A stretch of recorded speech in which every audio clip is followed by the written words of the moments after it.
everyone, welcome back to my channel. And if you've been keeping up with my garden series, you will have seen in my last video that my plants have started to sprout, which is very exciting. And one of the things that you have to do when your plants sprout is eventually cut some of the sprouts off. And today was the day that I got the notification from Gardyn telling me that it was time to cut my seedlings. The reason you do this is because you don't want overcrowding in your Y cubes. It's a blessing to have an abundance of lettuce and herbs and fruits and vegetables growing in your Y cubes, but you don't want overcrowding because too much of a good thing eventually can be a bad thing, and that is the case for the Gardyn system. You don't want too many of the same variety of plant to be growing in the singular Y cube because there's not enough room for that. So what I have done, as you've seen in this video, is trim my seedlings, and I actually saved them and labeled them, as you can see on this sheet of paper, because Gardyn told me in the notification that they are completely edible. So I thought it would be a really interesting video to taste them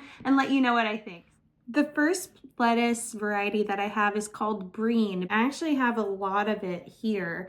Breen is olive green according to Gardyn, olive green, and it has purple hues. So currently some of the leaves, this might not be the best one actually, I don't know if it's going to show up on camera, but some of them do have purple hues, if you can see that. And they are known for being firm and crisp. They're high in antioxidants, vitamin A, vitamin C, vitamin K, calcium, phosphorus, magnesium, and potassium. And interestingly enough, they originated from the Middle East, particularly Egypt. And this variety of lettuce, as well as others, the Egyptians created to be a little bit less bitter than wild lettuce. So let's taste it and see. It tastes a little bitter, so I don't know what they did. But interesting. So, tastes like a variety of lettuce. It's interesting. The next variety of lettuce is one called green Selenova. I only have a little bit, so let me show you one or two of these seedlings. Here's one of them.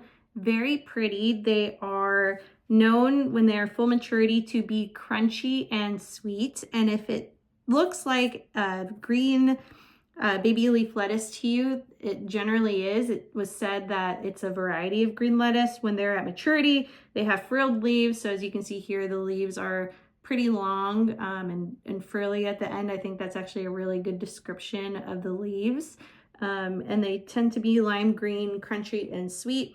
And this variety of lettuce is also high in vitamin A and potassium. And my guess is that it's going to be a flavor profile very similar to baby lettuce.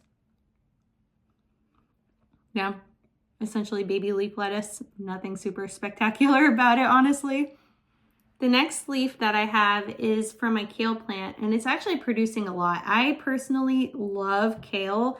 I know some people don't like kale, but I recommend trying it in a variety of different ways. Some kale can be very bitter, but I find if you massage it with olive oil, it does really well, and you really need to massage it and let it sit for a little bit. You just need to be careful with kale because it is what's called a goitrogen. So if you have problems with your thyroid, you don't want to eat too much of it. You want to eat it in moderation, or you can cook down the kale to, minimize those goitrogen impacts. So let's see. Tastes just like kale, honestly. It's a little bit bitter, but actually it's good. It has like a really earthy flavor, not bad. And kale is known as a superfood, so it's very high in vitamin A, potassium, similar minerals that I mentioned earlier. The next plant I actually think is one of my favorites because the way it looks. It's perpetual spinach. I didn't have that many grow of perpetual spinach, but this is what the leaf looks like. From what I read online is that perpetual spinach is very close to chard in terms of how it looks. So the leaves actually get pretty big. As you can see, like even the sprout leaves are pretty big, but it tastes a lot like spinach, and you use it very similar to spinach. So you can put it on sandwiches, or, if the leaves get a little bit older, you can just saute it up in like eggs or wherever you would use spinach. Wow, that one's super earthy. Yeah, tastes just like spinach, which is not surprising. The next variety of lettuce I have is super small, and that's watercress. I actually don't even know that my camera is gonna pick up the leaf, Oh, there we go. It's super small. Watercress is known to be very peppery in flavor. And what I found interesting in the Gardyn plant book is that they actually call out that it originates from Europe and Asia. And if there are certain areas where there is fresh water, that the watercress will grow in fresh water, and the leaves, which as you can imagine are very tiny, you know, super tiny leaf. If you look on my hand, sorry, I can't get this to focus on the leaves.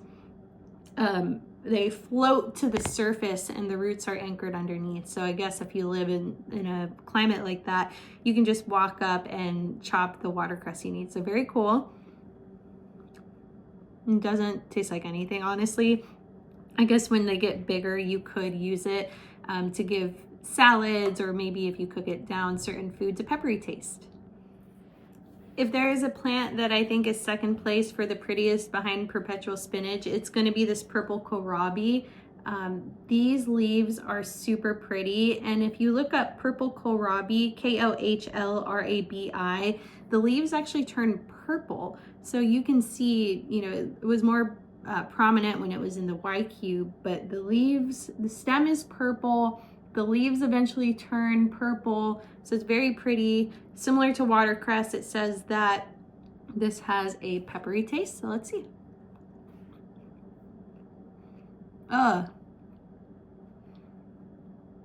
That one's kind of bad, honestly. It tastes a little bit like rubber. Maybe if it grows out a little more, it'll be good. Not my favorite, but very pretty. And then the last lettuce that I have sprouting is butterhead lettuce. I'm sure that many of you are familiar with butterhead lettuce. You might purchase it at the store. So I had a big abundance of butterhead. It tastes just like normal lettuce. So that's all I have today for this video. I hope you enjoyed watching me trim my garden and try the variety of lettuces. It was very interesting, and I think that's something really fun about the process and connecting with the lettuce and the food that you're growing, is tasting it along the way, thinking about how I might use this in cooking. I don't know how I'm going to use that purple kohlrabi. We'll see. I have no idea. Maybe I'll find a recipe with some soup. If you have any ideas, let me know in the comment section down below. But I hope you have a great day. Thanks so much for watching, and I'll see you in my next video. Bye.